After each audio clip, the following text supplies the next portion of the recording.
Shalom, selamat pagi sahabat-sahabat Kristus dimanapun Bapak Ibu berada. Bagaimana tidur saudara tadi malam? Nyenyakkah? Saya berharap saudara-saudara mendapatkan tidur yang nyenyak dan juga tidur yang berkualitas. Karena itu artinya hari ini saudara bisa menghadapi hari baru dengan kesegaran yang baru dan juga dengan semangat yang baru. Saudara, tidur memang sebuah kebutuhan yang paling mendasar yang tidak bisa ditunda-tunda. Kita, bahkan semesta, memerlukan tidur. Karena sejatinya tidur itu bukan sekedar menghalau rasa kantuk dan melepas kepenatan tubuh kita. Namun dalam iman kita tahu tidur sesungguhnya adalah pekerjaan dan campur tangan Tuhan membaharui hidup ini. Ya, namun memang tidak disangkal saudaraku, ada sebagian orang yang merasakan tidur itu adalah sebuah persoalan. Entah karena mungkin di dalam tubuhnya ada penyakit tertentu, atau entah ada persoalan-persoalan di dalam benak pikirannya yang melahirkan kecemasan, kekhawatiran, ketakutan, apapun itu, yang seringkali menjadikan mereka tak dapat tidur yang berkualitas. Saya teringat seorang sosok hamba Tuhan yaitu Daud. Rasanya dia pun pernah mengalami fase-fase itu. Dia pernah ada pada posisi itu ketika ia sedang menyelamatkan dirinya dari kejaran Absalom anaknya. Bapak Ibu bisa coba perhatikan dari Mazmur pasal 3. Dalam persoalan semacam ini, saudara, tentu kita bisa sangat memaklumi. Sangat beralasan kalau seorang Daud itu pasti sulit untuk merasakan tidur yang nyenyak. Bukan masalah bahwa dia tak lagi bisa mendapatkan tempat tidur yang nyaman sebagai alas tidurnya. Bukan karena dinginnya malam, bukan karena ancaman hewan-hewan buas yang siap mengganggunya, tapi saya percaya segala kegelisahan hatinya, segala kegundahan hatinya itu menyatu dalam benak seorang Daud. Kondisi itu, jika Bapak Ibu nanti baca dari Mazmur 3, sangat jelas terekam dalam setiap kondisi lapang dan juga hati Daud itu sendiri. Daud menguraikan betapa beratnya beban pikiran, betapa kondisi lapang itu tak kondusif untuk menjadikan dia sekedar untuk merehatkan badannya dan tertidur. Namun yang indah dari Mazmur 3 ini adalah apa? Di tengah pergulatan batinnya, Daud berujar begini, "Aku membaringkan diri lalu tidur. Aku bangun sebab Tuhan menopang aku." Bapak Ibu bisa lihat itu dalam Mazmur 3 ayatnya yang ke-8. Pertanyaannya adalah apa yang membuat Daud bisa tidur? Apakah karena dia punya latar belakang seorang penggembala domba yang memang menuntutnya bisa tidur di ruang terbuka?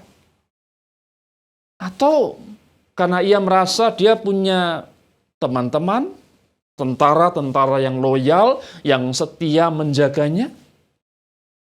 Bukan itu jawabnya. Resep tidur Daud itu ternyata hanya satu. Ia percaya akan Tuhan yang menopang kehidupannya. Keyakinan itulah yang menjadikan dia saksikan sendiri, dia lelap dalam tidur. Ia percaya Tuhan penjaga dan pemulih kehidupannya. Hidup Daud memang tengah mengalami krisis yang sangat berat. Namun rasa percayanya membuat imannya tetap eksis. Sekalipun terancam hidupnya, penyerahan diri pada Tuhan menenangkan jiwanya. Saudaraku, saya yakin kita semua rata-rata tidur dengan meletakkan kepala pada sebuah bantal.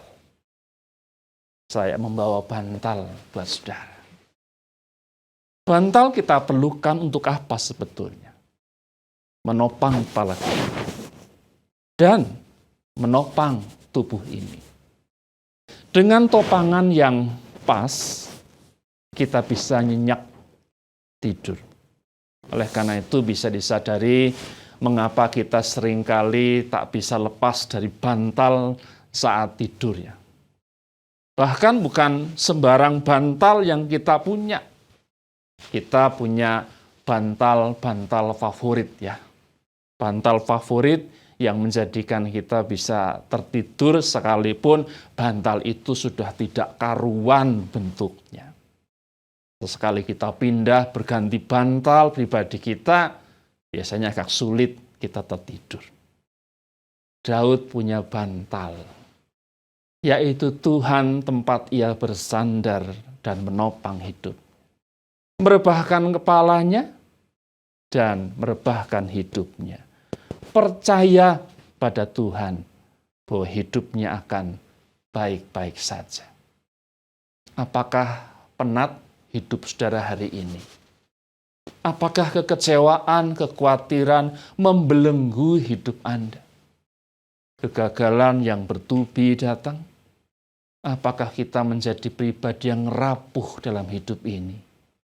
Teladanilah Daud. Ia punya segudang persoalan, namun ia tak dikuasainya. Karena satu kuncinya, rasa percaya. Tuhan seumpama bantal yang menopang kepala dan hidup buat setiap mereka yang mau berharap kepadanya. Ia bukan saja bisa tidur pada akhirnya, namun ia mendapatkan semangat dan keyakinan baru.